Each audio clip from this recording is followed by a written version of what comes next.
Day 27 of Day 42 of World Heritage Site. Number 27 Jantar Mantar. Jantar Mantar Jaipur, Rajasthan के जयपुर के संस्थापक राजपूत राजा सवाई जयसिंह द्वारा निर्मित 19 खगोलीय उपकरणों का एक संग्रह है। यह स्मारक 1774 में बनकर तैयार हुआ था। इसमें दुनिया की सबसे बड़ी पत्थर की धूपगढ़ी है और यह यूनेस्को की विश्व धरोहर स्थल में 2010 में शामिल किया गया था। यह सिटी पैलेस और हवा महल के पास है। उपकरण नग्न आंखों से खगोलीय स्थिति का अवलोकन करने की अनुमति देती है। वेधशाला टॉलेमिक स्थितीय खगोल विज्ञान का एक उदाहरण है, जिसे कई सभ्यताओं द्वारा साझा किया गया था। स्मारक की 3 मुख्य शास्त्रीय खगोलीय समन्वय प्रणालियों में से प्रत्येक में काम करने वाले उपकरण शामिल है। क्षितिज अंचल स्थानीय प्रणाली, भूमध्य रेखीय प्रणाली और क्रांति वृत्त प्रणाली। कनमाला यंत्र प्रकार वह है जो 2 प्रणालियों में काम करता है और एक प्रणाली से दूसरे में सीधे निर्देशांक के परिवर्तन की अनुमति देता है। इसके पास दुनिया की सबसे बड़ी धूपगढ़ी है। 19वीं सदी में यह स्मारक क्षतिग्रस्त हो गया था। जयपुर जिले के लिए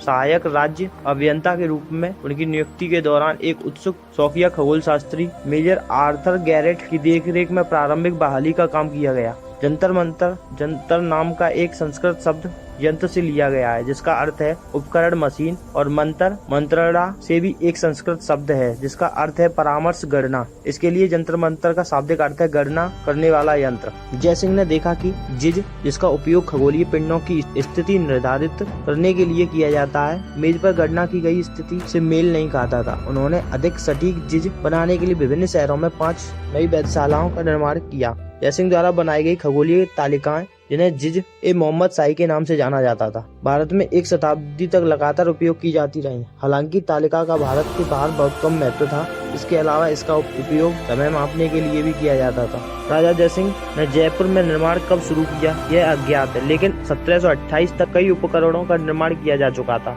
और जयपुर की उपकरणों का निर्माण 1738 तक जारी रहा। 1735 के दौरान जब निर्माण अपने चरम पर था, कम से कम 23 खगोलविदों को काम पर लगाया गया था। जयपुर और बदलते राजनीतिक माहौल के कारण जयपुर के राजा जयसिंह की मुख्य वेधशाला के रूप में दिल्ली की जगह ले ली और 1743 में उनकी मृत्यु तक जयसिंह की केंद्रीय वेधशाला बनी रही। उत्तराधिकारी युद्ध के कारण ईश्वरी सिंह के तहत वेधशाला के समर्थन खो दिया उसके और उसके भाई के बीच। हालांकि ईश्वरी सिंह के उत्तराधिकारी माधो सिंह ने वेधशाला का समर्थन किया। हालांकि इसमें जयसिंह के समान गतिविधि का स्तर नहीं देखा गया। हालांकि प्रताप सिंह के शासनकाल में जंतर मंतर की कुछ मरम्मत की गई, लेकिन वेधशाला की गतिविधियां फिर से कम हो गईं। इस दौरान एक मंदिर का निर्माण किया गया और प्रताप सिंह ने वेधशाला स्थल को बंदूक कारखाने में बदल दिया।